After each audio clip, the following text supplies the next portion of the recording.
Bonjour à tous, ici la fille de Sotopomme. Aujourd'hui c'est moi qui vais vous présenter la vidéo parce que ma mère fête ses 1000 abonnés, bravo maman. Et donc pour fêter cette grande occasion, on va faire une recette pas coréenne parce que je cuisine vraiment moins bien coréen qu'elle, je vais même pas essayer. Et ce que je vais faire à la place, c'est la recette d'un gâteau au chocolat qui s'appelle le gâteau yakari, le gâteau de fête yakari.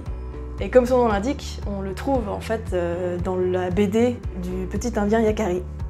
C'est une amie à nous qui nous a parlé de cette recette il y a quelques jours.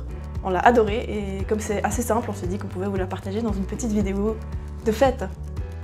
Mais avant de commencer, je vais lever le voile sur une question que vous vous êtes probablement tous posée, qui est pourquoi cette chaîne s'appelle Sotopomme?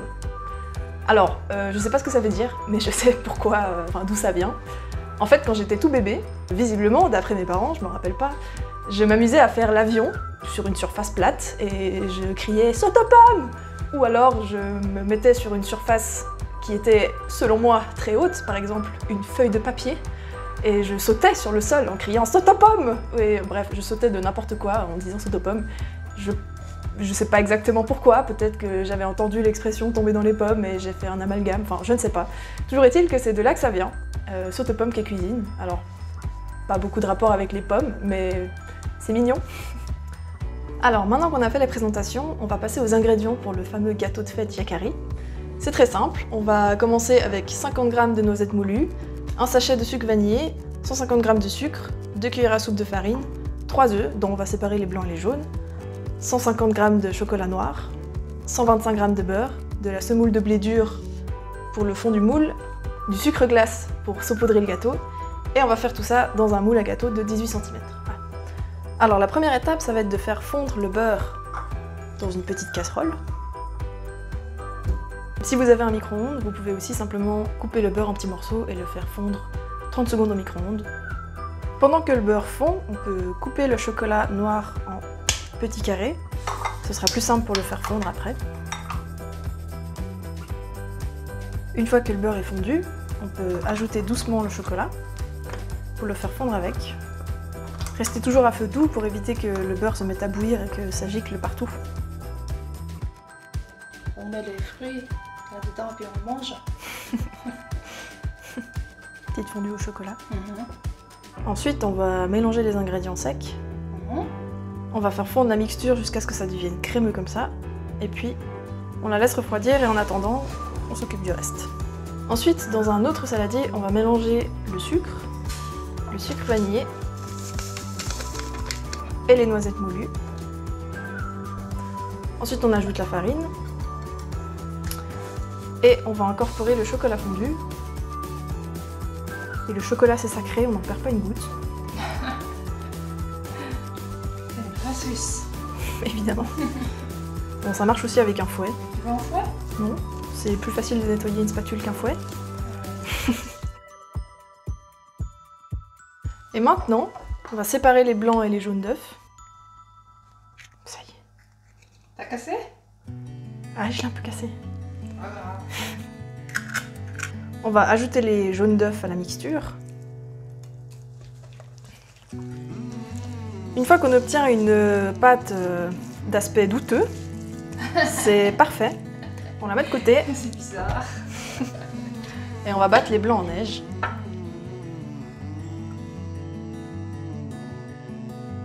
Et quand vous êtes vraiment sûr de votre coup, et si vous voulez être certain que vos œufs sont parfaitement bien battus, vous pouvez faire ce test. Oh.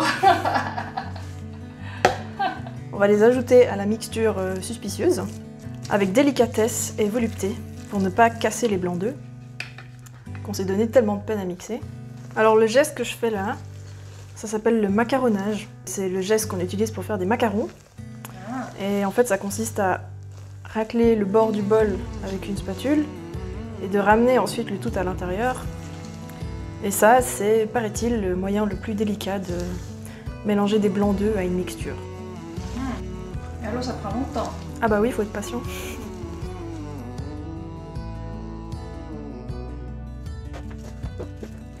Oh, ça devient beau là. Oui, beau, je sais pas, mais ça a l'air bon. Quand on a fini de mélanger, ou quand on a mal au bras, ce qui est mon cas, on peut passer à la préparation du moule. Alors c'est très simple, on va prendre une petite motte de beurre. Chacun sa technique pour faire ça, mais moi j'opte pour la version papier. On beurre tout son moule. Une fois que c'est bien luisant de gras, on peut ajouter un peu de semoule de blé dur. Et le principe, c'est d'en recouvrir tout le fond du moule, ainsi que les bords. C'est une petite astuce de grand-mère que nous a donnée l'amie qui nous a parlé de cette recette. Ça va donner un petit fond, une petite croûte croustillante au gâteau. Et c'est ce qui fera tout son charme et qui le rendra unique aux yeux des personnes qui auront la chance de le goûter. Bravo! Et on peut mettre le surplus quelque part. Hop. Une fois que c'est fait, on va ajouter notre mixture suspicieuse dans le moule avec douceur et délicatesse. Et voilà, le moule est prêt. Et maintenant, c'est plutôt simple, on va le mettre dans le four. Dans un four préchauffé à 180 degrés. 180. 180.